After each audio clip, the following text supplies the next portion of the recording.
timeout Bayshore to discuss what they're going to do here, I believe. I thought it was Bayshore's timeout. But you're absolutely correct about the quarterbacks in high school being able to buy a little bit of time, and if they can use their legs and turn negative plays into just pick up of 2 or 3, it sure makes your play calling a lot easier when you get to 2nd and 4 instead of 2nd and 14, which is probably where he was prior to making the run. 2 or 3, or maybe 60 or 70 if it's Tommy Frazier or Adrian McPherson and Breon Carnes. Some of those guys over the years at Southeastern Manatee that could turn a bad play into a touchdown in a heartbeat. All right, here we go. Bayshore's got 2nd and 5 here. Jadis Wiley back. A long snap count. He's going to hit the slant. He's got number 8 over the middle. Nice catch. Good hands there by Xavier Austin. Wide open. Wiley delivered a bullet there, and Austin made a nice catch of it. And you'll see it here on the replay. They ran slant from the slot from the inside guy, and he gets inside of Ethan Cow, and there's a big gap there, and Wiley delivers the ball to the opening, and they're driving now at 1st and 10. 15-yard gain there on that one. 15-yard gain down to the 14, so it's 1st and 10 at the 14-yard line. Bayshore going in to possibly take the lead here with 10 minutes left in the second quarter. Wiley gives to Judge. He's got a hole. He's hit the hole hard, and he's down to the 5-yard line. He's going to be about a yard short, gain of 9 for Jayshon Judge. And Bayshore's got a 2nd and 1. They got a play to kind of play with here if they want to take a shot at the end zone maybe. And they're going no huddle here. They go quick to the ball. And they give it to Judge again. No, he keeps it this time. Wiley makes a guy miss, and he's in. Touchdown. The Bayshore Bruins draw first blood as Jadis Wiley pulls the ball on his own read and is able to dive into the end zone. Turned it into a 6-yard touchdown, the first score of the evening for the Bruins.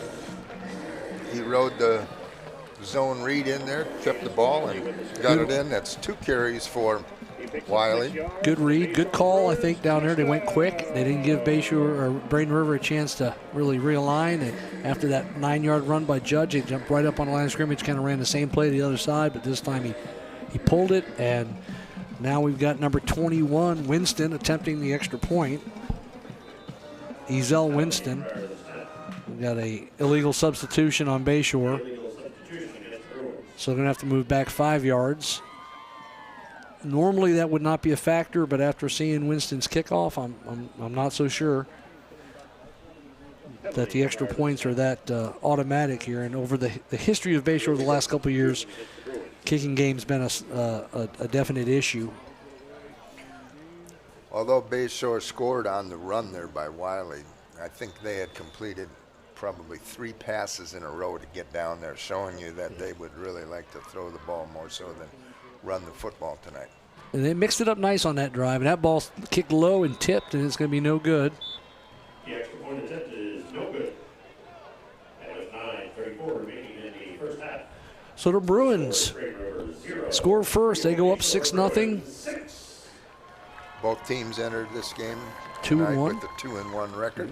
Both coaches have been on the sidelines at their respective schools for this, their second season. Jason Grain for the Braden River Pirates and Ace Sanders for the Bruins. And both teams off to, like we mentioned, Bayshore has doubled their amount of wins from last year. The Pirates have equaled their amount of wins. They had 2 wins last year. So both programs seem to be on an upward trajectory.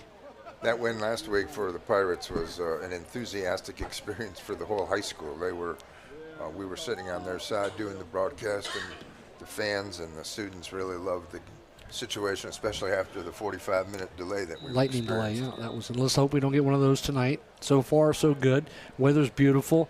Sun is starting to set here. Winston kicking it off for Bayshore, and is a better kick this time, down to about the 16. It's taken by, I couldn't see who it was. I think it's Garvin 9. He's just carrying a pile of players. Wow. All the way up to the 48-yard line. Great return. I think it was number 9, Garvin, but I can't. We'll see who when they untangle here, maybe. Yes, that looks like who it was. Number 9, Garvin, who played a lot of running back last week. We haven't seen him yet tonight. He's been playing both ways a lot of times for the Pirates, but that was a real nice return by him. So now Lou Desenor and the Pirates are going to have to come back on the field. Jovan Garvin was the returner there. A nice return of about 27 yards. So Desenor and the Pirates now trying to answer the Bruins score. David Lewis in the backfield again. Let's see if the Braden River can get anything started. Lewis up the middle. He's got a nice gain of about 7. The ball's out. Ball is out. Bayshore picks it up. It looks like number 13 for Bayshore going down the left sideline. And if there's no whistles here, that's going to be a touchdown for Kerry Alexis. A defensive touchdown. I'm assuming a scoop and score unless it was just ripped out of his hands. It looks like he just ripped it out of his hands and goes down the left sideline. And the Bayshore Bruins go up 12-0. That's a big momentum play there for the Bruins here. David Lewis had gained 7 yards on the play, and somehow the ball popped out. The Bruins were Johnny on the spot, picked it up, and took it into the house.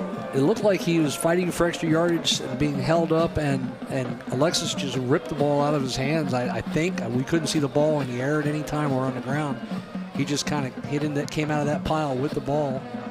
And Bayshore is going to call a timeout and go for 2, I think, to try to make up for that missed extra point on the first try. And we got a sideline warning or a penalty. He gave the signal for a sideline warning, but they already had one, so that would be a penalty, wouldn't it? I don't know. There it is. They're not marking anything off. So now the Bruins will be going for 2. Maybe it'll be enforced on the kickoff.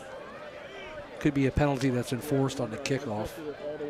I believe it's 5 yards unless there's contact with an official. Then it's 15 if there's contact. Yeah, I remember that one from the game we lost on that call. Bruins were short a man coming into the game there in their offensive line. Now they're ready to go. And they're going to try to go for 2 here. In the gun is Wiley. Horns is in the backfield. He's rolling out to his right. He goes, nice play by the defensive back there, Polonese.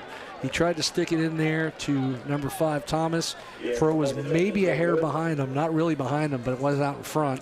And you can see Polonese reach over right there and slap the ball away.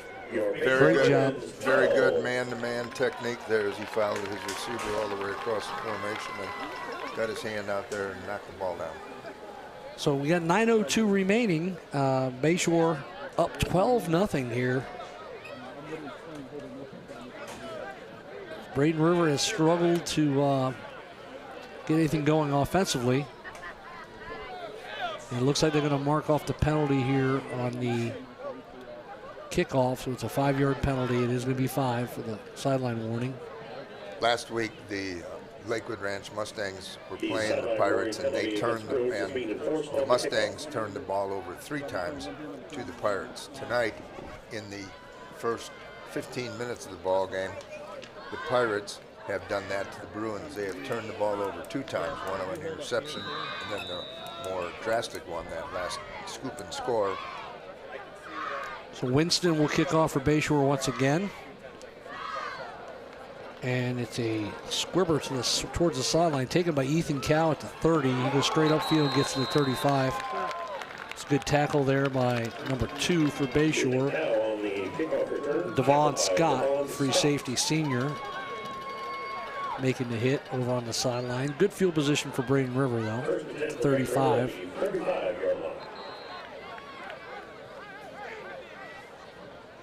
Yeah, I think that last fumble was one of those situations where Lewis was just trying to gain extra yards, and he had 4 or 5 guys around him, and the next thing you know, somebody's punching the ball out, and he turned it over. He had gained 7 yards, so the Pirates got to be excited about the fact that. Yeah, it was a well-blocked play. The design was good, and the play was executed well. Here he goes again, running right again. This time he's hitting the backfield. Bounces off of number 0. for Bayshore. Kamari Reed hit him first in the backfield. He didn't go down. The next man got him, but no gain on the play. That's the second time he's been stopped for no gain. 2nd and 10. Yeah, he was trying to bounce it outside there, and they've had a little more success running up inside than on the bounce. So 2nd and 10 for Braden River. Desenor, quarterback. Vega's back into the tailback now. Desenor is going to throw. He flares it out to Vega. He stops, cuts back inside. He gets wrapped up by number 3, Marquis Spry, I'm sorry, and he gets a gain of about 6. So a manageable 3rd and 4.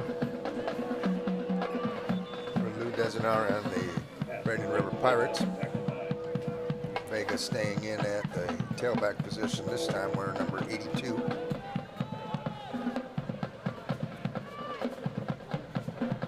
Your Pirates 3rd and 4 from the 41-yard line. They give it to Vega. Cuts back inside, gets a nice hole, and he's going to get the first down, a gain of 5. They needed 4. Vega on the carry. It's the 3rd carry of the night for Vega. Clock stops momentarily at the 7:35 mark after the first down until the chains are set. Braden River now going no huddle. They're on the ball ready to go, waiting for the ref. And they go and they give it off to Vega again. This time he's hit right away at the line of scrimmage. Maybe gain of 1. Number 17, one of the Bruins in there. Dustin Charles, transfer from Palmetto. Along with number 55 in there on the play. 2nd down and 9. See, Charles was at Manatee for a year and then Palmetto and now here at Bayshore. That was Brandon Richardson also in on the play. 2nd and 9.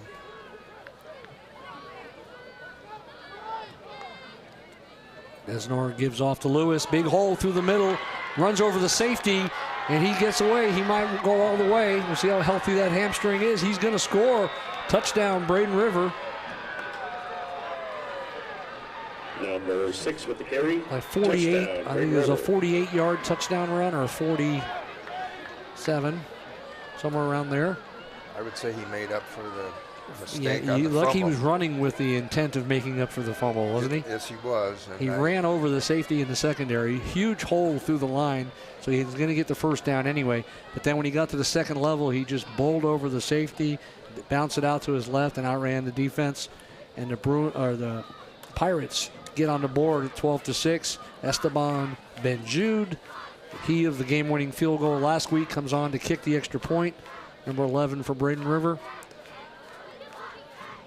We haven't seen him yet tonight. That kick is good. It was a low kick, but got through. The extra point is good. Kicked a 31-yard game-winning field goal last week, so he's got to be feeling pretty confident. We'll get to see him kick off now. He also handles the punting duties for Braden River. So we're going to take a real quick break here. It's 6:38, Bayshore 12, Braden River 7. We'll be right back after this.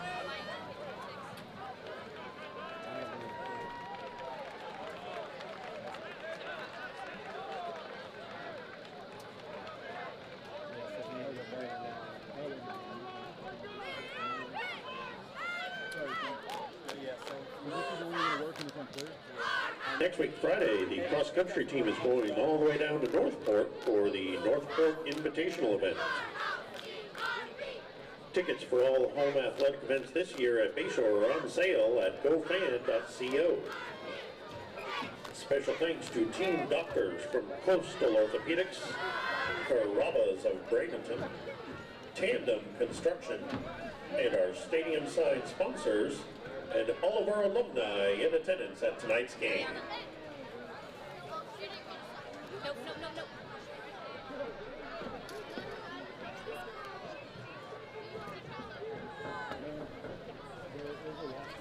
Okay, we're back at Balvan Stadium here. I guess we never left.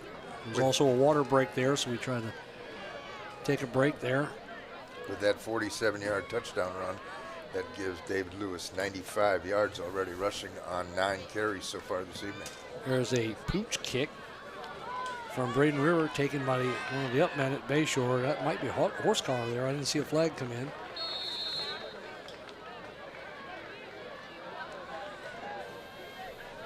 Number 32 handled the kickoff duties. The receiver of that kickoff was Kamari Reed. I don't have a 32 on my roster. He comes off the field, having taken that pooch kick and picked up about 5 or 6 yards afterwards. Excellent field goal position for, excellent field position for Bayshore here, as they're on their 44-yard line. I'm a little surprised they don't have Ben Jude kick. He's, does the punting and the extra points. I'm sure he could kick that kick there. We saw him kick a 31-yard field goal. So Bayshore comes back out, leading 12-7, 6:31 left. Wally's going to hand off. No, he pulls it and hits the bubble late. And Thomas makes a man miss going up the sideline. Nice play there by Wiley. Pulled the ball on his own read. And as he came out, saw the wide receiver on the bubble open out there. Thomas got the ball out to him for a nice 8.5-yard gain. Second down and 2. It'll be 2nd and 2. And Bayshore enjoys throwing the ball horizontal a lot of times in the game, because they got some good skilled athletes out there to get the ball out. Yeah, it's just like a wide handoff, getting the ball out there, and it's just one-on-one guys. Probably coming back to this side with it. Oh, there's Horns hitting the backfield for a 2-yard loss. Didn't see who made the play. It looks like 23 for Braden River. Caden Parker, linebacker. Caden Parker. Loss of 2 for Horns. Third down and 4. Wiley sitting with the 3rd and 4 now. 3rd and 4, Bayshore at midfield, right on the midfield stripe. Wiley throws outside to number 7, Stansel. He makes one man miss. He gets a nice gain. Camden Stansel, a little quick screen out to the receiver. As we said, Bayshore loves to throw the ball horizontally and get those guys the ball in space. That's 14 more yards for Stansel. That's his 2nd reception on the night. It's not surprising that an Ace Sanders team likes to do that. That was his forte, catching those bubble screens and quick screens to the receiver and making guys miss out on the perimeter.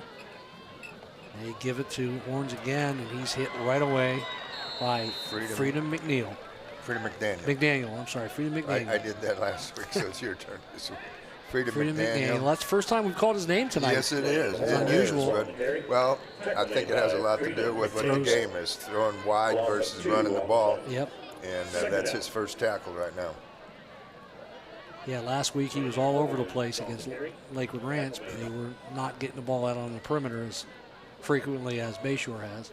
Freedom McDaniel is a state qualifier in wrestling, as we said last week. He's a defensive end down here on our near side. 2nd and 12. Quarterback's rolling out. He's going to keep it. He's got a good gain. Makes a man miss. He's going down the sideline. Goes out of bounds around the 18-yard line. Showed me a little explosion there, Jadis Wiley. He's accelerated. That's one of those situations where the defense runs to cover the bubble, and he came underneath it and just accelerated upfield and then cut out to the sideline, got out of bounds, didn't take a hit after he had the first down. Good positive play for the Bruins, and they're about ready to go up 2 scores here. Freedom McDaniel that time, a defensive end, went down on that running back, and there was nobody left for the quarterback. Give off to Judge down to the 2, and they're just running that zone read, and the Braden River defense is having a hard time deciding. That time they didn't close, and Wiley is making them wrong every time. When they close, he pulls it. When they stay out wide, the ends, he gives it, and you have that big gashing hole there, and you got a 1st and goal at the 2-yard line. 17-yard gain there for Judge.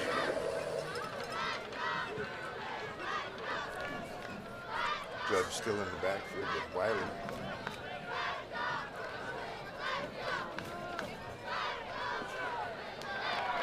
Gives off to Judge, and he's in. Touchdown. Bayshore goes up 18-7. With 3:22 left in the 2nd quarter, Bayshore going up 18-7. They'll attempt an extra point now. I'm assuming they'll go for 2. The offense is staying on the field. They're going to run a 2-point play here. It started as a slow first quarter with no scoring and picked up the pace considerably. So we have 25 total points scored in the 2nd frame.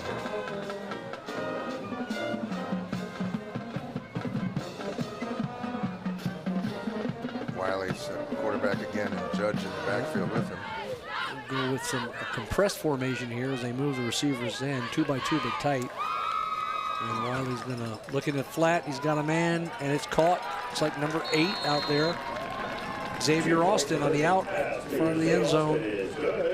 And the extra point try is good. Now makes it 20-7. That was a very nice play there by the Bruins as they just ran a little out route into the end zone, and Wiley was able to get the ball out far enough outside with the receiver in the end zone, and Austin makes the catch. So with 3:22 left, and Braden River hasn't really had, well, they scored quick on a running play, but we haven't seen them really execute a 2-minute offense. But they have 3 minutes here to score. They're probably going to get good field position based on where the kickoffs have been going tonight. So they're looking at probably only having to go 60 yards in 3 minutes, so they should have plenty of time. And there's the Bruin down in the end zone there, growling. Homecoming here at Bayshore High. It's early in the school year for the homecoming, but your football schedule determines when that's going to be. Yeah, you don't want it to be a district game usually, and there's a lot of things that go into that factor. So Winston will kick off here again, and he kicks it to about the sideline, about the 30-yard line, and it goes out of bounds. I don't think he touched it. If he touched it, it would be spotted there. If he did not, it's going to go to the 35. We'll see whether he touched it or not. It's a ball you probably want to let go out of bounds. It looks like they're marking it there, like he may have touched it, but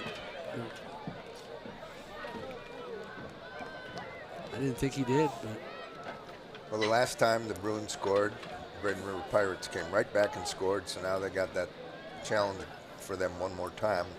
The only problem is 3:22 to go, but since they went 47 yards the last time, they had the ball on one carry. Some discussion going on with the officials now. Looks like they are going to move it to the 35. They looked like they were going to spot it back at the 23, but he did drop his flag that is signifying that it went out of bounds and was not touched. So, so the ball will go to the 35, 1st and 10 for Braden River with 3:22 left in the first half. Desenor, quarterback, and we'll see if he's got Lewis back there. I think he does. He does. He throws the flat out here to Polynice. He drops it. That's an incomplete pass. It was a forward pass, not a lateral. And I think he had a little room maybe out there if he looked like he had some blocking out in front of him. Took his eye off it just a little bit there, wanting to get going a little bit quicker than before he had the football. 2nd and 10 for the Pirates now. Both teams trying to throw the ball horizontally, stretch the field, and then let their athletes run to the sideline, hash the numbers to sideline as best as you can.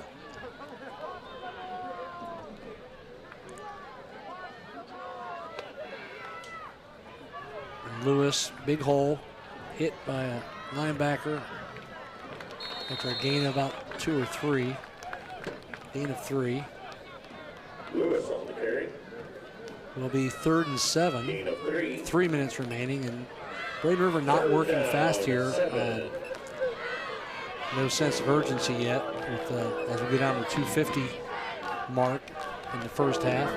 Braden River's down 20-7 to the Bruins. Desenor at quarterback. They go 4 wide.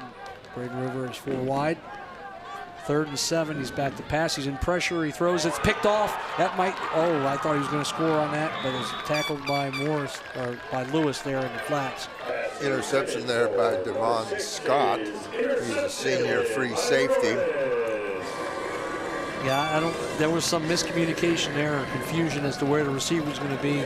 It was where Desenor threw the ball. There was nobody there but a Bruin. Looked like he was trying to get it to the back out of the backfield, and the back maybe not Expecting exactly the same area or expecting it that quickly.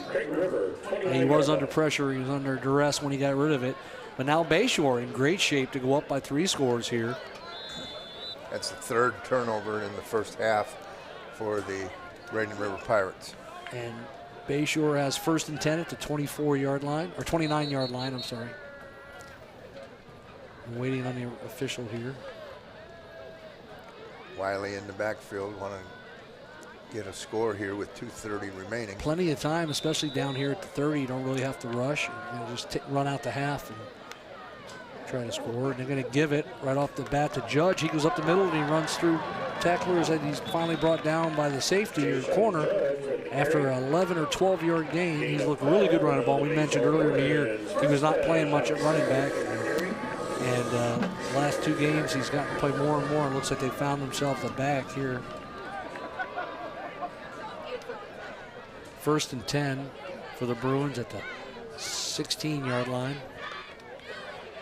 This Judge again going to the right, breaks a tackle, plows through another one down to the 10-yard line. Gain of 7 or 8. Like gain of 8 there. 2nd and 3. Gain of 8. Judge continues to grind it. Now Bayshore grinding it out on the ground. Like we didn't expect that, but Judge is really stepping up here as a back, giving him some physical running. And they're going to give to Judge again through the middle. Touchdown, Bayshore. His own read. Good read by Wiley. Gives the ball off to Judge. Judge makes one cut and runs it into the end zone. And Bayshore starting to run away with it, 26-7. And I'm sure they're going to go for 2 because they don't. On the replay, you could really see the offensive lineman for the Bayshore Bruins just cleaning the path. The Braden River Pirates play with 3 down linemen, and the big nasties up front for the Bruins was able to clear the way and get them into the end zone there. And that's the thing, when you can throw to the perimeter like Bayshore did earlier, and you get a team into a 3-man front down in the red zone, they stayed in the 3-man front, and you got 5 offensive linemen plus the read of the quarterback, so you really got 7 against 3, and, or maybe plus the 2 linebackers, and you're 7 against 5. You got it outnumbered. But they got to delay a game on the extra point attempt, which really makes things tougher. Instead of a 2-yard gain, you got to get 7 now. So Bayshore will try to get 2 here to go up 28-7 on the Braden River Pirates. Shocker as they start to pull away with the game here. And it's the Bayshore defense making big plays. 3 turnovers in the first half by the Pirates. Wiley back, looking in the end zone, and it's complete. Looks like number 8, Xavier Austin again with the catch. That same play they ran last time to the left, they ran it to the right, the out route, corner and out, and just reading that corner and taking the flat route.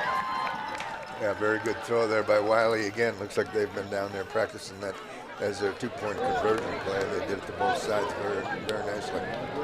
So the Bruins with 1:24 left are up 28-7 over the Braden River Pirates. Does this surprise you a little bit, Coach? I was concerned for the Pirates in the fact that the thing that's really surprised me is that the Pirates have turned it over sometimes. I didn't expect that. Yeah, and it makes it even tougher when you have the turnovers in there. Winston's going to kick it off again. Oh, better kick this time, down back to 20.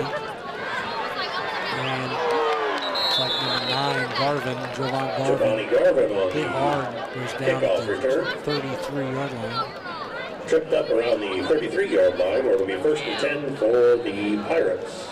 Pirates have, ladies and gentlemen, as a reminder, we do have Corona Ice available for you in the southeast corner of the stadium. And when they're doing that, and we do have Carousel Ice Cream in the northwest corner. So please help support some of our fine sponsors. So Braden River will come out with 1:20 left.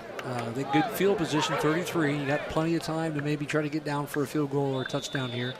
They're not going to be able to work at the pace they've been working. No, they're going to have to show a sense of urgency and start moving a little faster here and have some success. And here's a give to Vega, and he is hitting the backfield for, they're going to mark him forward progress to the line of scrimmage. I didn't think he even got to there. But it's going to be 2nd and 10. Tackle there by Markel Spry.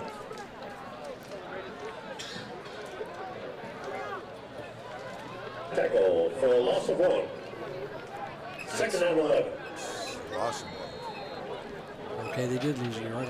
I didn't think he got back to the line of scrimmage. They go out in the flats again, and it's the same thing that happened on the interception. The back is running a flat route, and he's throwing the ball like he's expecting him to turn back inside. That ball is now you're looking at 3rd and 11 with 49 seconds left. And A. Sanders probably ready to call timeout here if they get a stop. Looked like Desenor didn't quite have his feet set that time to make an accurate throw. He's been a little bit fast-footed, so to speak, with the pressure that they've been putting on from the Bruins. They're going to run it here, and they're hit for no gain. We're going to whistle before the play. No gain or loss of yard.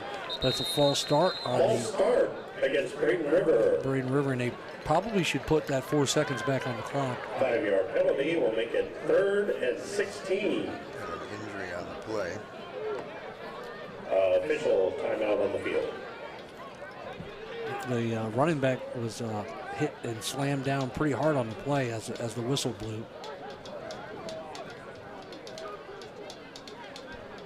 I'm interested to see if they're going to put the 4 seconds back on the clock since it was a pre-snap penalty. They called a personal foul on the play on Bayshore for slamming the running back down after the whistle, it looks like. Personal foul penalty on Bruins on that play. So does that personal foul supersede the 5-yard false start, or do they mark them? They'll mark 5 off and then 15 back the other way, and it's automatic first down? We think that's what should happen. They haven't done anything yet because they're still carrying to, I believe it's Vega. I don't want to say it is because I don't know for sure. But I'm assuming he was the ball carrier that got slammed down, so I'm assuming he's the one slow to get up. Trainers they're checking on him.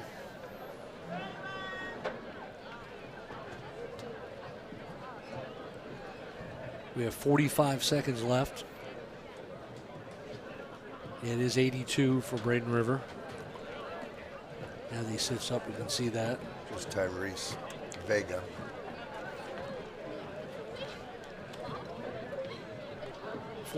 It really should be 49 seconds because the pre-snap penalty the clock shouldn't have run. So it'll be interesting to see if they put that 4 seconds back on the clock. That could be important as Braden River's trying to tag on some points here at the end of the half, running out of time.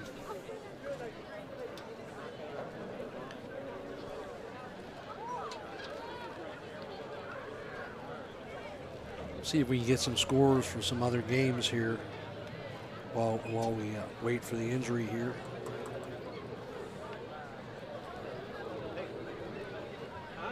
The Gibbs Gladiators are on top of the Sarasota Sailors by a score of 7-0. Ooh. That's a painful one for Sarasota Sailor fans. Gibbs, not exactly a powerhouse. What else we got here?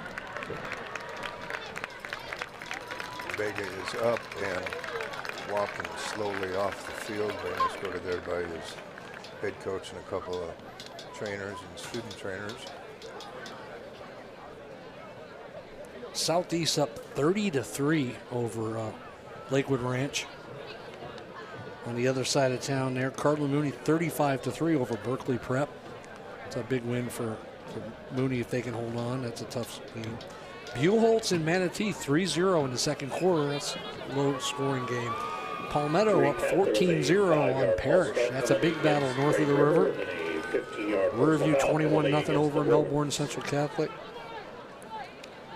And Booker 14-0 over Naples. That's kind of a surprise.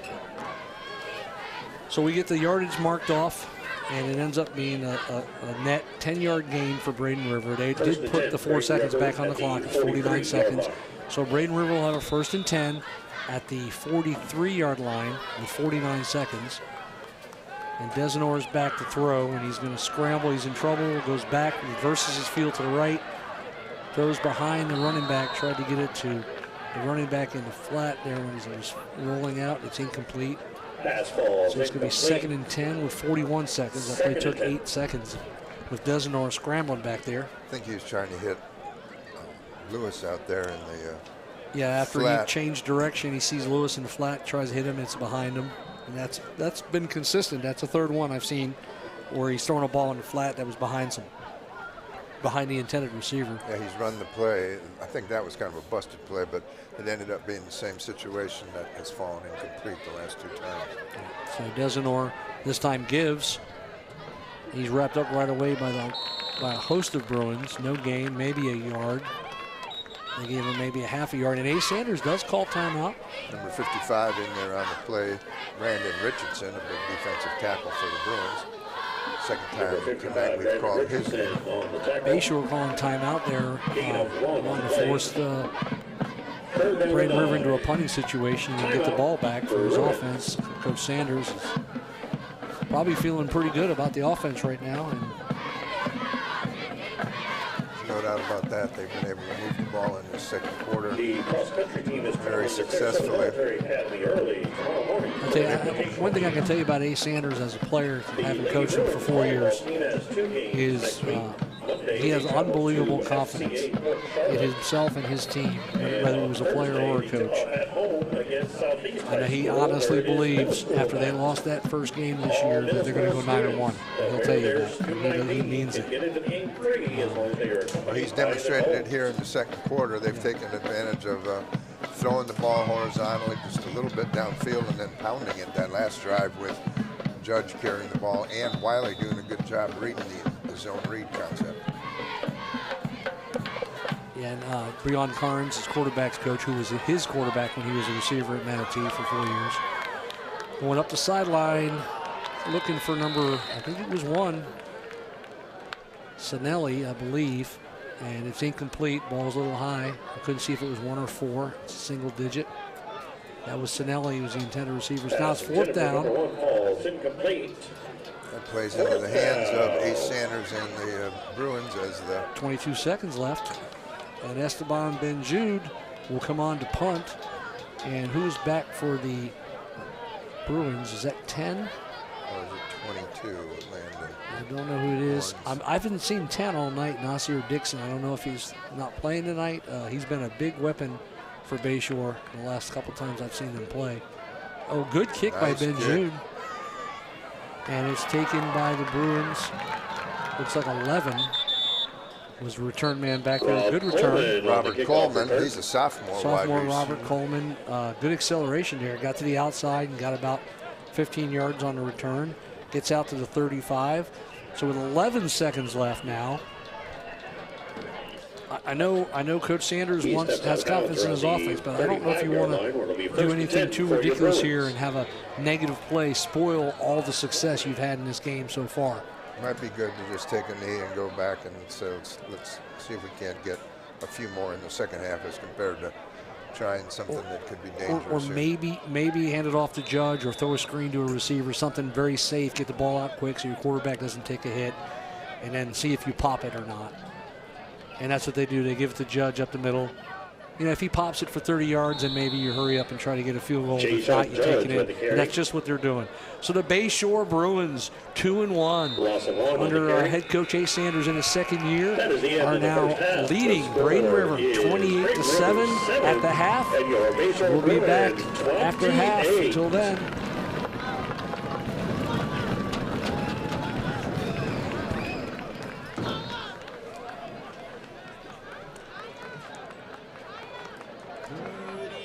Bulls fans, at this time we ask you to please direct your attention to the 50-yard line. Tonight marks the first game played on our new AstroTurf field. Well, you know, the new field opens up a lot of opportunities for us. We have a number of teams that will use it, from football to soccer to lacrosse to flag football. This is not just for athletics. This is for the band to be on it, to practice for competitions, ROTC, PE classes. There's a lot of use that we can now utilize this field for to enhance everything we do at our school. To commemorate tonight's event, we will now conduct the ceremonial ribbon cutting.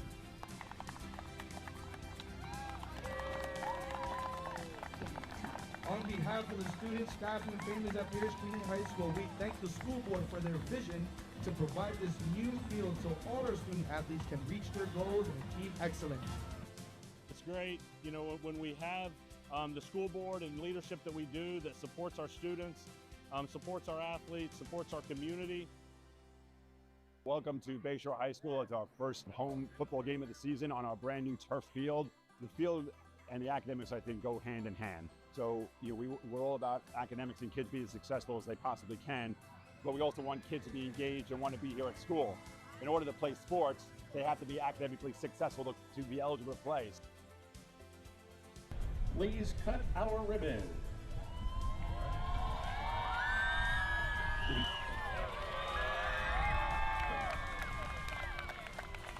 Thank you to everyone for creating this brand new field for the Bruins. It feels amazing.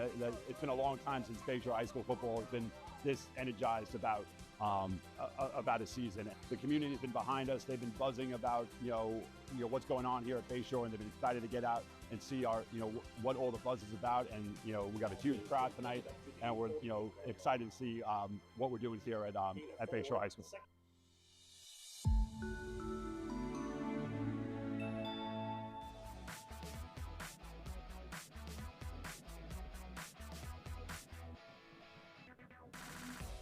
And we are ready to play some football here. The 2-0 Lakewood Ranch Mustangs against the 1-1 Braden River Pirates. East Manatee County rivalry. 2nd and 3 here, or long 3. There's got motion back, and they're going to run inside. Handoff, big hole, 5. Flores goes through, breaks 2 tackles. He's got 1 man left to beat. Number 19 for Braden River drags him down. Kerry Peacock with the tackle. And there is Barry again, and he's in. Touchdowns. That offensive line fires off the ball. Desinore's going to throw a bubble out to number 2 in the flat. It's Polynice, and he makes a man miss, and he's out in the open field. He's got 1 guy to beat, and number 34 for Lakewood Ranch ends up making the play. So they're going to run again here, and they will. And this time they get stopped, and it's probably, 45.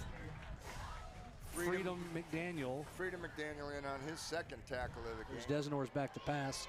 He's throwing the outside. He has number 2, Anquan Polynice. Nice catch. Look like he ran a little wheel route.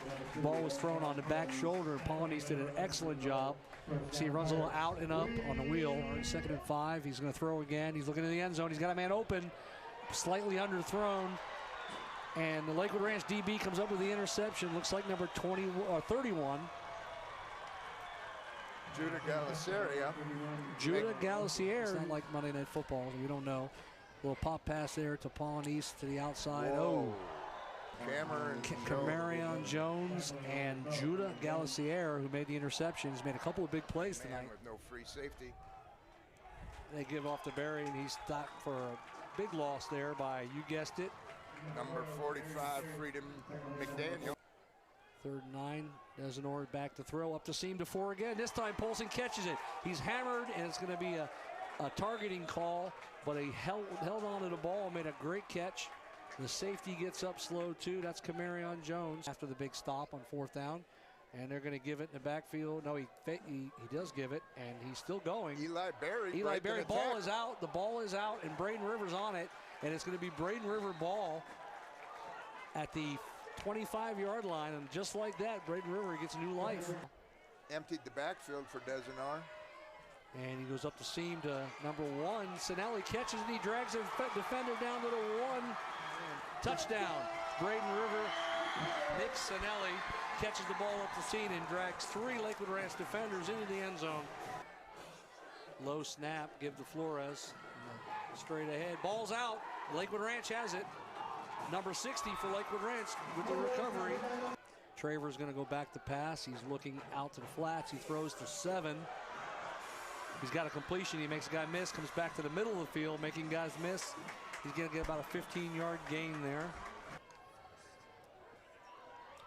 He threw a screen, and then he pulled it down and threw it right into Remy Ketzman's hands. Now they're throwing the hitch to Camarion Jones. It goes up in the air. It's intercepted. Pops straight up in the air off his helmet. Cooper Orzel makes the tackle. Polson now again in that H-back. Back to Sprint pass. out to the side. He scrambles to the left. He's pointing at his man to go deep. He throws it deep. He's got number 7. Nice catch in and out of the hands of the defender. But number 7, Travion Dixon, pulls it away from Judah Galicieri, linebacker. No, they go left side, and he's got Dixon. And he's got a completion, and he's dragging defenders into the 11-yard line. It's going to be a first down. Braden River, 1st and 10 at the 11 on a 3rd and 15. There's the snap, is good. Kick is up, and it's good. Down 10-7. He's back to pass, 4th and 20. Pressure, throws it down the middle. Incomplete. Braden River's going to win 10-7, 24 seconds left to give Braden River the victory. 10-7 over Lakewood Ranch. For Paul Meckley, I'm Chris Comboy. We've been here a long time with a lightning delay. We'll see you next week for the MSTV Game of the Week. Good night.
no doubt, especially with two teams being in the shotgun.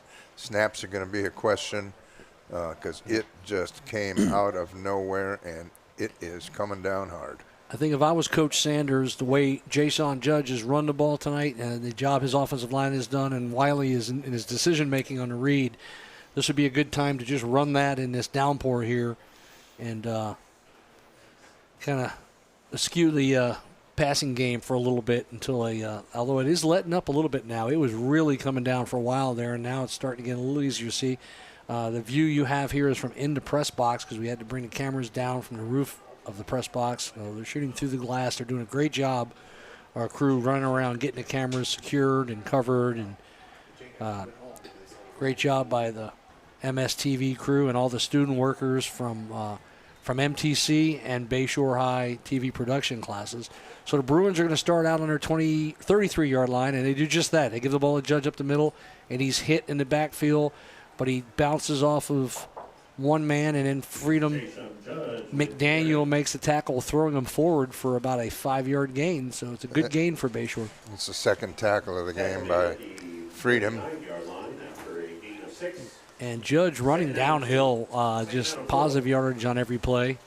And there's the fumble exchange that we talked about, the problems that we're going to have with this downpour.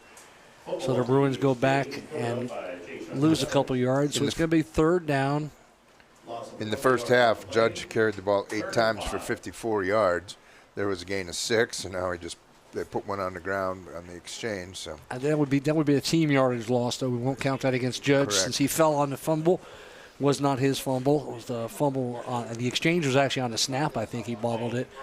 So you got 3rd and 6 here for the Bruins in the downpour. High snap. Wiley gives it to Judge, hits the hole, and he's stacked up there by Ethan Cow, and it looks like, trying to get the other number, looks like 23. Jaden Parker. Another one of the linebackers for the Bruins. Now comes probably the most difficult part of a big rainstorm, and that is the snap for the punt. If they punt. They are. They are going to punt. No, this time. They're lined up. Braden River doesn't believe it either. They're just leaving their defense on the field. It looks like there's no return man back, but I would do that as well. The punts really haven't gone that far. I'd be more afraid of a fake. And there's the bad snap goes through his hands, and he recovers it back, and it's deep in their territory. So the Bruins get the worst of it coming out in that downpour. And the snap was a little to the left of Ezell Winston and went through his hands, and that's what happens, like you said, Coach, handling those snaps in this rain and that downpour. And he was only able to fall on the ball, but that's going to give Braden River the ball.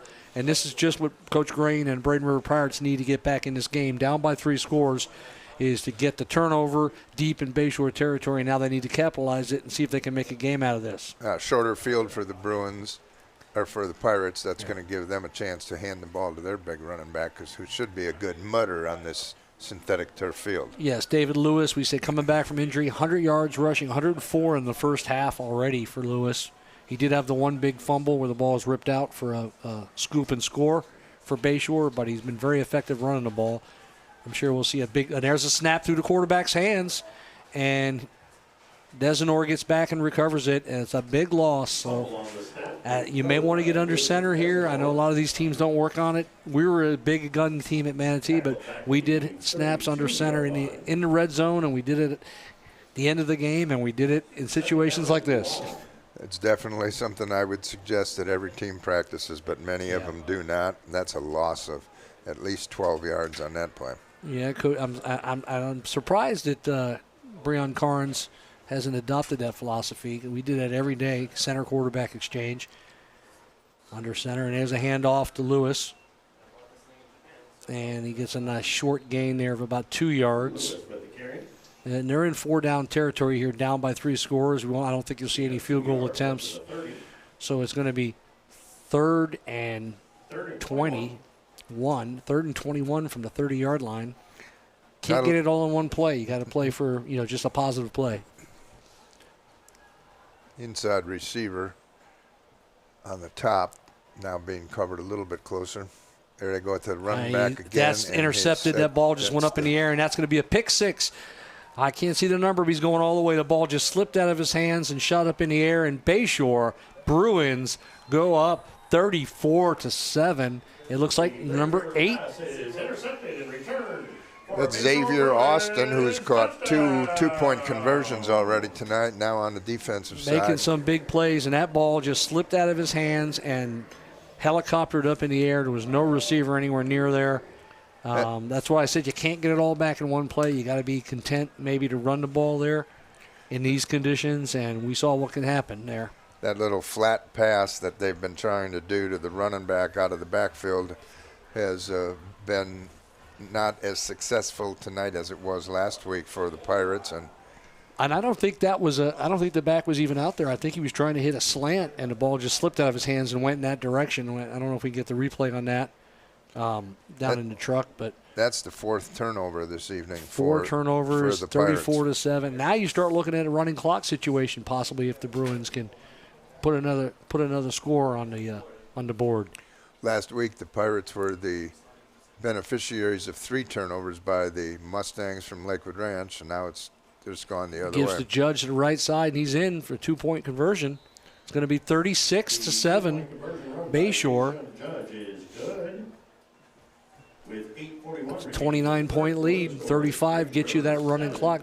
That'd be a good trivia question. When was the last time the Bayshore Bruins put a running clock on their opponent? Well, it's the first time in a while, I'm sure, and Ace Sanders has got the mojo going right now for the Bayshore Bruins, and that puts them up 36-7 with 8:41 remaining in the 3rd quarter. You know, both teams had the experience of a wet ball conditions, and unfortunately for the Pirates, they came out the worst of it because theirs ended up being a pick 6. Yeah, they had 2 bad plays due to the wet condition. They had to snap to get them into that situation to make it 3rd and 20. It went over the quarterback's head, and then they had the ball slipping out of Desnore's hands for the pick 6 there. So Bayshore will kick it off. So where it looked like Bayshore had turned it over and it was going to really hurt the Bruins there, they end up getting to pick 6 and scoring anyway. You know, last week we saw the Pirates go negative yards play after play in the 4th quarter. This was rain-inflicted errors. So 21, Winston kicking off. And once again, kicking a wet ball. Down to about the 25, it's taken. And the ball's on the ground, and Bayshore has it. Another fumble. That was number 23, Parker, I believe. It's Caden Parker. No, it might be 33. It's 33, I think, on the return. Number 33 on the kickoff return. Fumble on the play. Hayden Yermak, we saw him play running back last week. He carried the ball several times. He's a guy who's used to having the ball in his hands. But he was hit hard by the Bruins, and the ball popped out. And now the Bruins have it back again at their Braden River 34-yard line. And the Bruins up 36-7. Like I mentioned, now you're looking at running clock territory here, Coach. You know, Hayden probably hasn't been used to getting that wet a ball. Getting hit hard. It looked like they put his helmet right on the ball, and the ball was wet. Full running back from the kickoff return position. And you're going to give the ball to Judge, and big bruising back for Bayshore. And you can see the offensive line of Bayshore really starting to feel like they can handle the Braden River front. They look more aggressive now than they did earlier in the game as they've had some success running the ball. Tackle made there by Frieda McDaniel. It's his 3rd tackle of the game. Gain of 1, 2nd and 9 for Bayshore. Again, Judge gets the ball running right. Again, tackled by McDaniel, I believe. And again, no gain. Or very small. No, it looks like he lost a yard. It'll be 3rd and 10. Very conservative play calling by Coach Sanders and Coach Carnes at Bayshore, but I think I would agree with it in these conditions. All you want to do is just keep the ball from going backwards and not fumble it. Yes, I agree with that 100%. I'd run it again here. Figure you have 2 downs to get 10 yards here. You don't have to get it all in one. They're in 4-down territory. Nothing wrong with Wiley keeping it. And they do that. They just give it to Judge, and he breaks a tackle. He runs over a DB, and he's going to be just short. He might have a first down. I think he's just short, maybe a half a yard. It's going to be 4th and 1, 4th and a half a yard for Bayshore. That's just what we talked about. Good call, staying with it for the conditions and pounding with your big back. And now they have a 4th and 1. They'll go for that. And I'm sure we're going to see the zone again, inside zone to Judge. And Wiley will read that end and pull it if he closes hard. Gives to Judge. He's hitting the backfield, and they stopped him. A big play by the Braden River defense there. Number 23. Caden Parker. Caden Parker, the one we almost mistakenly gave the fumble to on the kickoff. So he comes back and makes a big stop for a 1-yard loss on a 4th and 1. And Braden River survives another turnover, and now they'll take their water break here, it looks like. No, they're just changing offense coming on the field here. Thought the refs were going to stop it for a second. I think the rain has stopped. I think it has ceased. It may be very light. I don't see the officials are not covering the ball with a towel, which you usually will see on a rain day. So maybe it's let up now. The new synthetic field here is obviously doing great wonders for the Bayshore Bruin facility. Yep, and they give off to Lewis. And he's wrapped up right away for a short gain. It looks like number 24 for Bayshore there. First one to get there. Cameron Williams, and it's a 2-yard gain. One of their starting defensive ends was in on the play. 6:32 left in the third quarter. Bayshore up 36-7. It's a 4-score game right now. That's a good position for Bayshore to be in, especially with these conditions. But there he goes, Lewis up the middle, big gain again. He's carrying defensive backs all the way to the 45-yard line, maybe to 44. Lewis on the carry. Tackled at the So tag another 25 yards onto David Lewis's total tonight. He's going to be approaching the 150 mark here. And we'll try to get some stats on him. Yeah, he's at We got an injured Bruin down there. Looks like maybe a cramp. He's over 135 right now. 135, and we're only we have 6 minutes left in the third quarter. So big game. Got some scores around the town here. It looks like the latest score we have still Southeast 30, Lakewood Ranch 3. Booker demolishing Naples 35-0. That's a shocker to me. I got an update there. 36-3 Southeast. Cardinal Mooney over Berkeley Prep 42-3. Port Charlotte and Venice, that's a good game. 13-9 Venice in the second quarter. Manatee down 20-7 at home to Gainesville Buchholz. Gibbs up 10-0 on Sarasota. Riverview 21-0 on Melbourne. See if we can get we don't see a Palmetto score there. They were up 21-0 last time I saw an update on Braden Parrish. That's a big district battle. So we get back to this game here at Balvan Stadium, and the Bruins are up 36-7 with 5 minutes and 58 seconds left in the third quarter. Braden River ball, first down. They give the ball off to Lewis. He's hit in the backfield immediately for a loss by number 12 for Bayshore. Tackled by Jadis Wiley for a loss. That was Wiley. Jadis Wiley, the quarterback, playing defense. Yeah, I don't know if I would do that with. I mean, that can't be him. It can't be 12 because he's on the sideline. It had to be somebody else. Is it 19 maybe? I can't make the number out here. Yeah, there's no 19 on the rosters. Well, it could be 19. Nikolai Roberts maybe. Yes. Yeah. Outside linebacker. And there goes Lewis again up the middle, big hole, running over defensive backs again. He's going to be close to a first down. Very close. The refs are stopping the clock, which probably means it is a first down. Yep, they're going to move the chains. 14 more yards for Lewis. Yeah, 14 more for Lewis. They just keep pounding it with him, and he's doing a good job in there. 1st and 10, and they're going to give it to Lewis again. This time he's hitting the backfield twice, and he's wrapped up, and the whistle's blowing, and it looked like it was number 2. Devon Scott, Scott. One of their free safeties, a senior, came up there and made a good stop in the backfield, it looked like. You're starting to get those DBs really up there in the backfield and make plays where play action could pop open, but I don't know if they have any confidence in this weather in their passing game and their protection to get it off. So, loss of 1, 2nd and 11. Braden River on the right hash mark at the 35-yard line. Bayshore leads 36-7, 4:27 left in the third quarter. Judd Desenar still at quarterback. He looks right and throws high over the head of Nick Sinelli out of bounds. It looks like he just is having a hard time holding onto that ball as a quarterback, getting a grip on it. Desenar's had a rough go at it here this evening. He's completed 2 passes out of 9.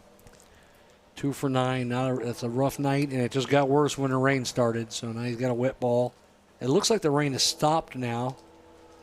Field, I'm sure, is drained pretty good, but the field turf they have here at Valvan Stadium now. So the ball could get a little slick on the grass, on the turf. But fans are returning to their seats. Yep, the umbrellas are going away. And they give it up the middle to Lewis. He runs hard in there. Hit by number 3 for Bayshore. Was in on the tackle. And number 16. So number 3, that's Marquis Spry. And 16, Edson Colon. 2 linebackers for Bayshore make the tackle. It's 4th and 8. And I wouldn't be shocked if they just run up the middle with him again. 146 yards for Lewis so with far. The problems they're having throwing the ball tonight. Bruins are bringing the heat. And looks like number 1 for Braden River, the wide receiver, jumped again for the second time tonight. False start. Notice last time Coach Green removed him from the game, but I guess 4th and 13. Now you got a 4th and 13. Setting up a passing situation for Desenar. Like you said, the rain has stopped, but the football is going to be wet. Passing game has been rather minimal for the Braden River Pirates tonight. Yes. Yeah, they threw the ball a little better last week than they have tonight. Much better, actually. High snap. Desenor's back on 4th down. He steps up. He's in trouble. He's scrambling. He's hit. He gets rid of it to Lewis. He jumps over one tackler, and he goes down at the 35-yard line, and it's a stop for the Bayshore Bruins. Devon Scott coming up to make the play, number 2. And the Braden River offense is really, really struggling here. Yes, they are. They were. The quarterback went back to pass there, and I'm sure he's conscious of what has happened so far this evening, and he started looking down and then scrambled, and when he scrambled, he was fortunate to find somebody, and he more or less two-handed pushed the pass forward as in like a chest forward pass. pitch just to get rid of it. Unfortunately, he found the hands, but it was 4th down and long. So Bayshore at the 35, 1st and 10, and they're going to give it to 22 Horns. That's Landon Horns. That's his 3rd carry of the evening. That was Gain a positive one. 3. 3, that gets him into the plus category. 3. 2nd down and 7. 2:40 left in the third quarter as the Bruins been now just running the ball at Braden River. Last 2 drives. We'll see if I think Wiley's going to pull one before too long. Yeah, he's going to play action here. Goes to the outside on an out. It's complete. Nice throw. Good route and catch. Camden Stancil. No, it's Thomas, Amari Thomas. A little out route into the boundary from the left hash mark. And that's a 1st down for Bayshore. First down. And Bayshore goes right on the ball with no huddle. That's 8 for 9 tonight, complete on passes by Wiley. He's thrown it 9 times, completed 8 of them, a great percentage. Snap, gives the Horns. Landon Horns goes hard in there. Positive run there of 6 yards. Landon Horns with the carry. No, a little less than that. 3 yards. It's going to be 2nd and 7. They cross the midfield to the Braden River 49. And they're going no huddle again, lining up on the ball, getting a call from the sideline. High snap over his head. And it's loose, but Wiley gets back on it and recovers it at the 40. High snap on the play, recovered by Wiley. That'll slow a drive down for you, those kind of plays. So you got 2nd down and 18. Ball spotted back at the 41-yard line. Yeah, high snap from center, obviously caused a little bit by the weather. 2nd and 17 or 18. They're going to have to get all the way to the 42-yard line. They're getting the signs from the sideline here with no huddle. They don't have to get it all right now. They can get it piece by piece. You only got 4 seconds to get it off here. 3, 2. They're going to have a delayed game if they're going to call a timeout. Bayshore's bench realized the play clock was down. It's a good timeout. I think they're trying to use a lot of clock too, in between the plays. Are lining up fast, but they're not running the plays fast to try to milk that clock down a little as we almost go into the fourth quarter here, 36-7. And if Bayshore scores and gets the extra point, we're done. We'll be going into it'll be fourth quarter and it'll be a running clock, and they'll just run that clock down. So. Yeah, the Pirates from Braden River have been hurting themselves this evening with 3 interceptions and a fumble lost. So 4 turnovers in a little bit over just about 3/4 of the game is not helpful. That's 2 of them for scores as well. 2 turnovers for scores. Correct. A fumble and an interception, so that's even worse. It'll give your defense a chance to save you from that turnover. So Bayshore's got a 3rd and 17 here from their 41-yard line. 2x2 set. Might be looking at a screen here of some sort, maybe one of those wide receiver screens like throw. Now he's dropping back, and he's going to hit the curl. He hits Camden Stansel, turns up the field, gets the first down. He's dragging runners. He's still going. He gets an extra 10 yards. So he gets down to about the 33-yard line, 1st and 10 for Bayshore. He drags 2 Pirates with him down to the 32-yard line and picks up good yak there, yards after the catch as he caught the curl right at about 12 yards. And not only did he get the extra 4 or 5 he needed for the first down, but he got an extra 10, dragging defenders on his back down to the 32. Wiley's going to give this time. No, he pulls it, and it's being chased by McDaniel. He gets outside, and he gets tackled after a good gain of about 5 yards.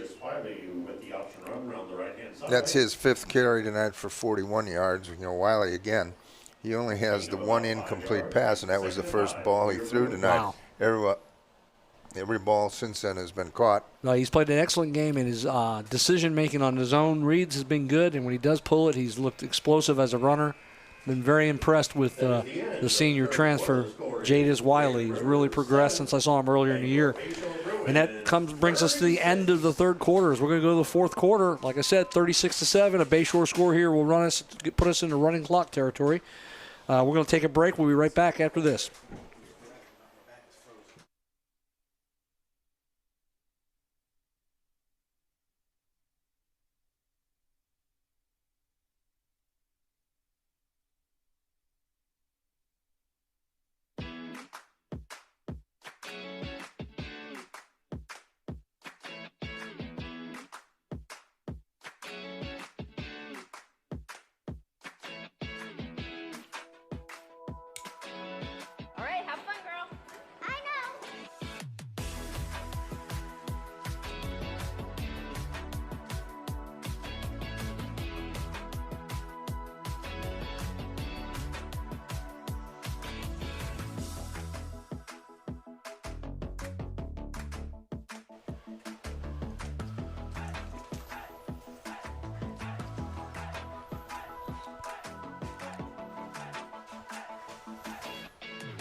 We're back at Bayshore High School here. Horns. Horns on the run. Down to the 10-yard line, 11-yard line. As our camera gets caught up there. It's going to be 1st down and 10 from the 11-yard line. So the Bruins just continue to gash the Braden River defense here. Yeah, that offensive line of Lopez, Brave, Braylon Smith, and Jared Johnson are doing the job right now for the Bruins as they're keeping it on the ground here. And you can see them getting energy and more confidence as they go. And there's a quick throw out to Camden Stansel, and he's going to take it to the cone, and I think he's in for a touchdown. Touchdown, Bayshore Bruins. Camden Stansel, little stutter move, dove for the cone, and he gets the touchdown. And the Bruins go up 42-7. With or without the extra point, we will have a running clock, Coach, and we'll be getting out of here early today. That is 10 pass completions for Wiley out of 11 attempts. His first pass of the evening was incomplete. He has thrown consecutively 10 passes. Longest one has only been 18 yards, but as we said earlier, they are willing to throw the ball horizontally for a short distance downfield and let the kids carry the ball athletically and gain the yards. Bayshore is going for 2. They give it to Horns. He's stopped. They do not get it. It's 42-7. So with 10:44 left and the clock is running, it is 42-7 Bayshore. And we'll have to go down and find Chris Brady, who's the former athletic director, and find out when was the last time, if ever, a Bayshore team put a running clock on their opponent. I know it's been a long time. We could check with a Bayshore historian. Maybe Dr. Skip Wilhoit, a graduate of Bayshore, will remember a time when that happened. But so the Bayshore Bruins up 42-7 over Braden River, and they've just had their way with Braden River on both sides of the ball. Really, takeaways on defense, running and passing on offense. And Ace Sanders is getting ready to go on to go 3-1 with his Bayshore Bruins this year. Ace said after the first game this year when they lost in overtime that they were going to be able to run the table. Yeah, like I told you, he's got plenty of confidence, and he usually backs it up. At least he did as a player. There's no we'll see doubt if he could do that as a coach. There's no doubt he could do it as a player. Yeah, a little different when he's a coach. Someone else has to back it up for you, but he'll instill that confidence into these guys, and you'll see that kind of swagger from some of these Bruins skill players that we knew would be a problem for Braden River.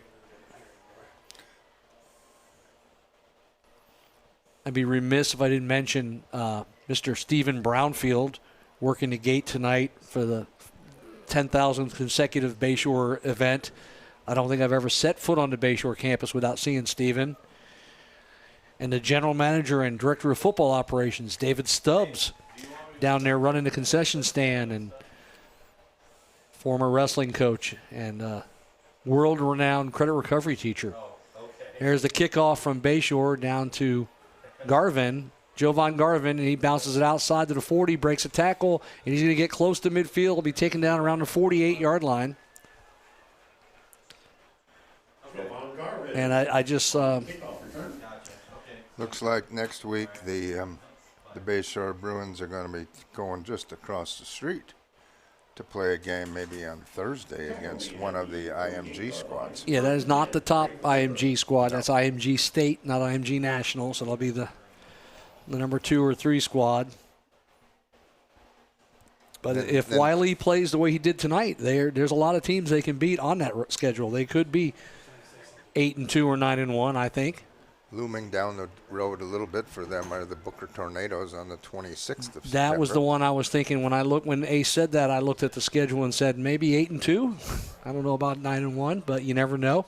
As Booker's pounding Naples, a really good team in Naples High School, and Booker's pounding them tonight. I'll try to get some other scores from around the area tonight.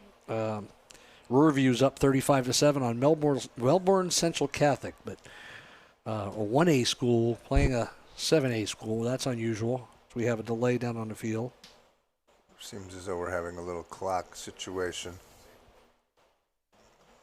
Imagine the microphone between the head official and the press box has undergone some dampening experience. Yeah, it's a little wet out there still. So the Bruins are up 42-7. Southeast up 36-3 over Lakewood Ranch. Cardinal Mooney 49-10 in the fourth quarter over Berkeley Prep. Riverview 35-7 over Melbourne Central. Gibbs High School beating Sarasota 10-0. Booker 35, Naples 0. Port Charlotte takes the lead on Venice 15-13 at the half. That's going to be a game down there at Venice High School. Braden River runs the ball to the left side for a short gain, and number 26 in there now at running back. I think we're going to see some guys, and he's the one, Coach, with the cast on his hand. Jalen Morgan on the carry there for the Pirates. Trying to carry the ball with that padded cast cannot be easy. That cast looks to be just about as big as the football. Yeah, it's a big padded cast, and then he's going to try to carry the ball with it, so watch for that, maybe a ball popping out here. And he give it to him again, and there's going to be no gain. I think Coach Grain is just trying to get some players that probably work hard in practice, now that the running clock is going, a chance to get in there and play. And we got a flag on the play. Probably going to be a little personal foul on the unsportsmanlike conduct on Bayshore. You don't want that. You get 2 of those and get ejected, and you don't play the next game. So Coach Sanders having a word with the player there as he comes to the sideline. Several words. The enthusiasm for the defense to stop the run there got a little bit exuberant in his expression of success. Coach Sanders still finishing his thoughts as he continues to express why that's not a good idea. Buchholz from Gainesville up 20-7 over Manatee at the half. And Palmetto Tigers 24, Parrish 0. The Parrish team that beat Bayshore 40-0. That's kind of a surprise. Morgan again. Oh, Morgan again breaks 2 tackles. Oh, runs over a safety. Good hard running by Morgan there. The diminutive running back with the cast on his hand, and he's sticking it in there hard, running hard. And I can see why Coach Grain wanted to give him a chance to get in there and show what he can do. Morgan's a senior running back for the Pirates. It's great to see a senior get his opportunity there and take advantage of it and have some success running the ball there. It's Braden River, a little bit of high snap. They give to Morgan again. He's hit right away in the backfield, no gain. Not Braden River's offensive line not getting the push we saw at times last week even, I don't think. Brandon Richardson in on that tackle again for the Bruins. Last week, Braden River had a real hard time with run-throughs from linebackers, but tonight it just seems like they haven't gotten any kind of push at all, really. Unless Lewis was running the ball. And there's Aaron Snap again. Yep, and he picks it up and hands it to Jovan Garvin, and he's hit way behind the line. This is about the time in the game last week where Braden River started to experience the bad snaps, and the ball just kept going backwards and backwards like 3 times in a row. Yes, that now, is I know true. the weather's contributing to that factor tonight, as we had just a torrential downpour during the halftime. Yeah. So we're down to 7 minutes and 15 seconds here in the fourth quarter. Running clock going. Bayshore up 42-7. Lewis Desenor back. He's hit, and the ball comes out. I don't know if they're ruling it a fumble or an incomplete pass, but if it's a fumble, it looks like Bayshore has it on the 3rd and 13 play. I don't see any signal for an incomplete pass, so that's going to be another turnover, Coach. We'll have to check that on the replay to see how it turned out, but if it is, that would make it number 5 turnovers for the Pirates. And we have a replay of that down there in the truck. We can see if maybe that ball. I think he was trying to pull the ball back down because of the old tuck rule.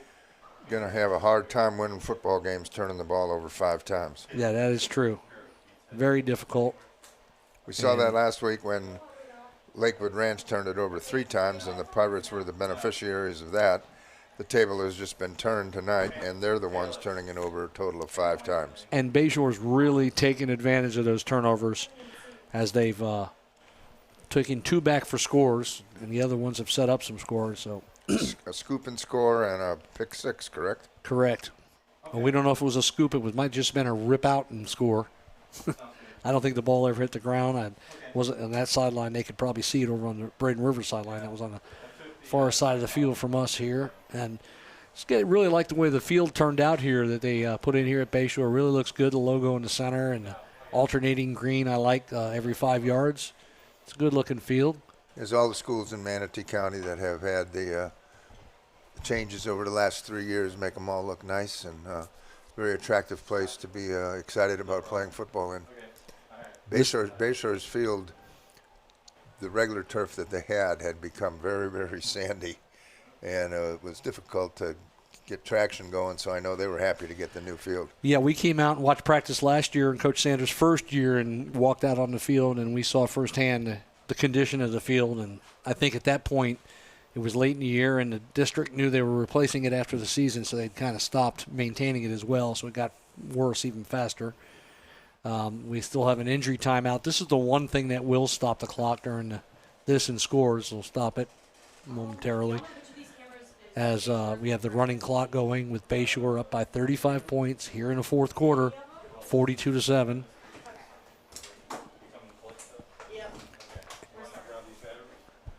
The athletic trainers are down on the field there for the Braden River Pirates, and we are not able to identify Carl, you down there? the I am, yes. player who is on When's the our next field. game? Who do we got next? We are at Parish Community next week, Braden River Parish Community. Oh, that's right, Braden River 3 weeks in a row. Yep, third in a row. Next week, the MSTV Game of the Week will be at Parish Community High School, and we'll see Braden River for the third week in a row. And we saw a big emotional victory last week, and we saw a crushing defeat this week, and it'll be interesting to see how they come back against a team that beat Bayshore 40-0. Braden River will face them next week, and that looks like a tall order for the Pirates. Yes, they're going to have to go back to the drawing board and regroup and concentrate on the ball. Number one, you cannot be turning the ball over 5 times in a football game. Their philosophy, I think, was pretty good this evening, trying to get David Lewis carrying the ball as much as he could. He Correct. had over 100, probably close to 150 yards, but it was between the 20s, so to speak, except for the 147-yard run. Yeah, and that's ball security is huge. I mean, even if you're the more talented team, it's hard to win with 5 turnovers. I mean, in my years at Manatee, when we had some really talented teams, I don't ever remember winning a game with 3 or more turnovers. It's very difficult to do. And like you said earlier, when 2 of them are automatically turned into touchdowns, Yeah. by the interception being returned for a touchdown and a fumble recovery being returned for a touchdown, it makes it even worse.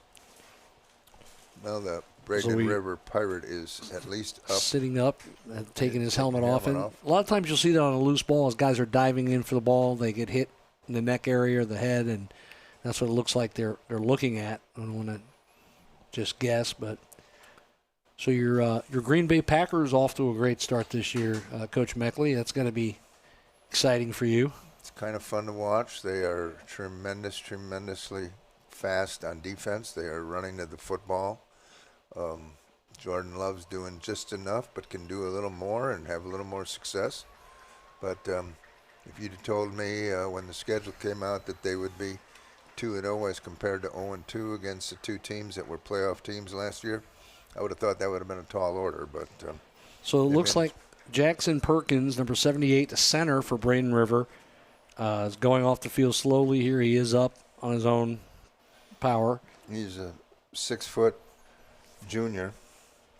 He is making it off, but as you can tell on the screen, being accompanied there by 3 trainers and the head coach, Jason Green.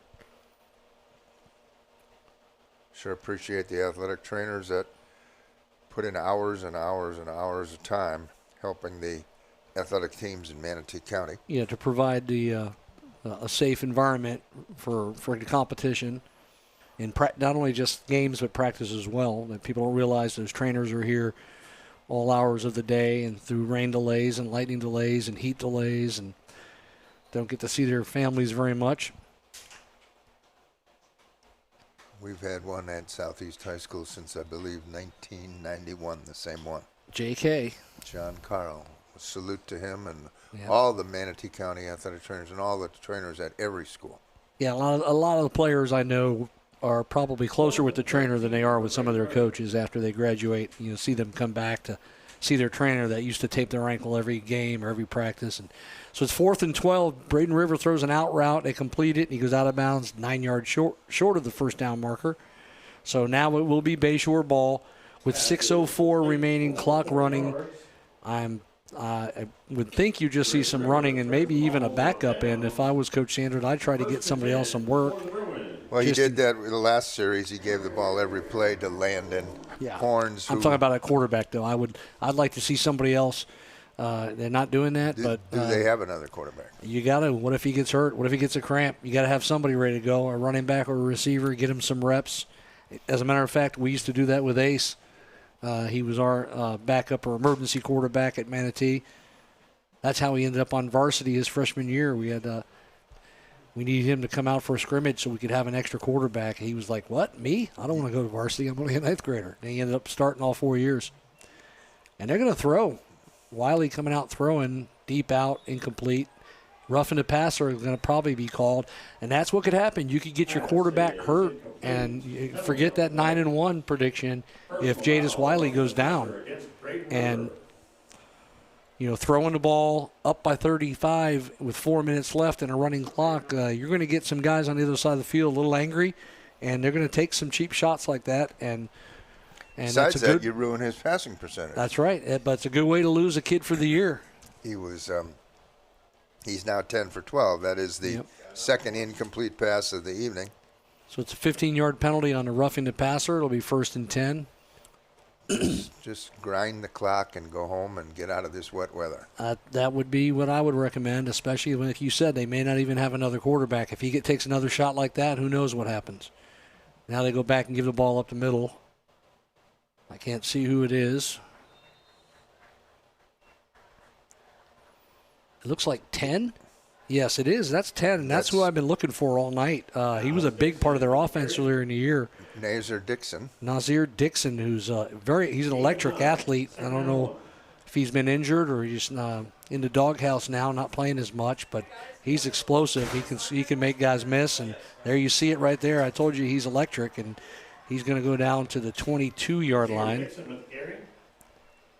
He played as a freshman on the varsity last year, and they were really high on him last year. And then going into this year, I thought we'd see a lot of Nazir Dixon, but he is just getting in here in the mop-up time and looking really good.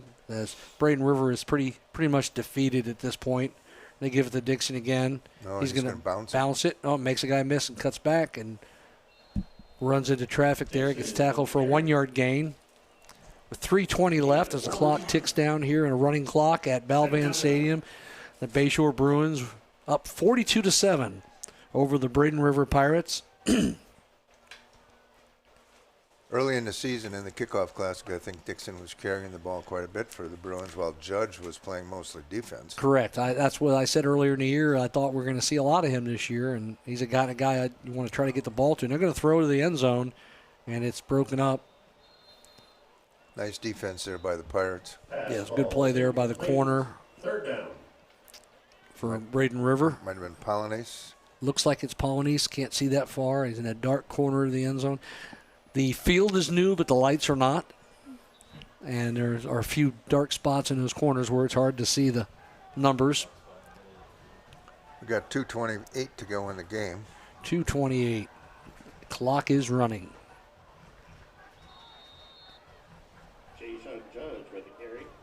And Bayshore is just trying to score. They're throwing a slant there. It's a hit, and they're going to call roughing the passer again, it looks like.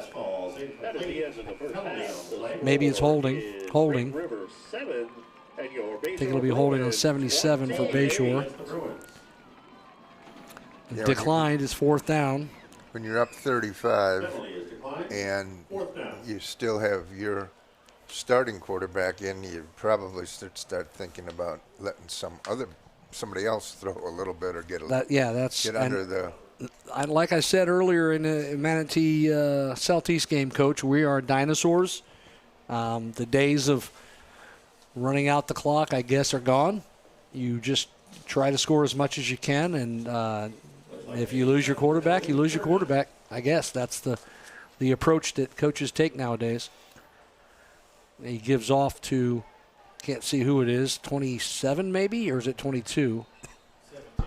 17 on the carry. 17 with the carry.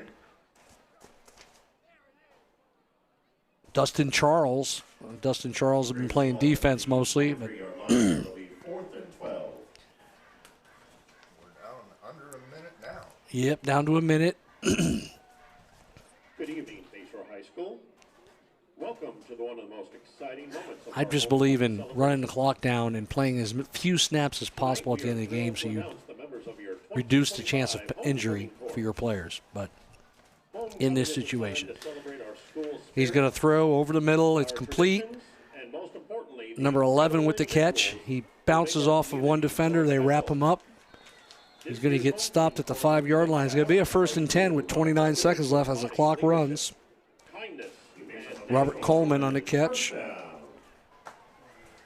20 seconds as the clock runs. All of the amazing students who were nominated this year. Your contributions to our school do not go unnoticed. Appears as though Bayshore would like to get another play in. But they Looks really, like they're hurrying to try to get another play really in as they get don't down need to to. 6. No, they don't need to. 5, 4, and they snap it, and they hand it off. And Charles bounces to the right, and he's taken down at the 5 for no gain, and that will do it, ladies and gentlemen.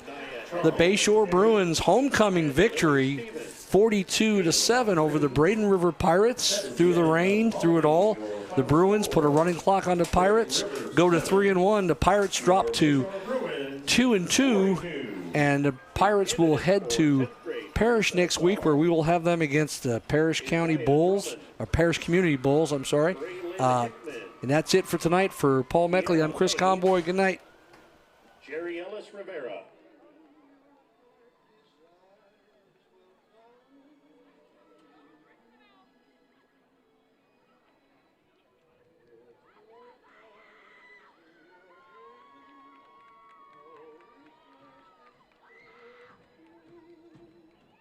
The candidates for 11th grade Princess and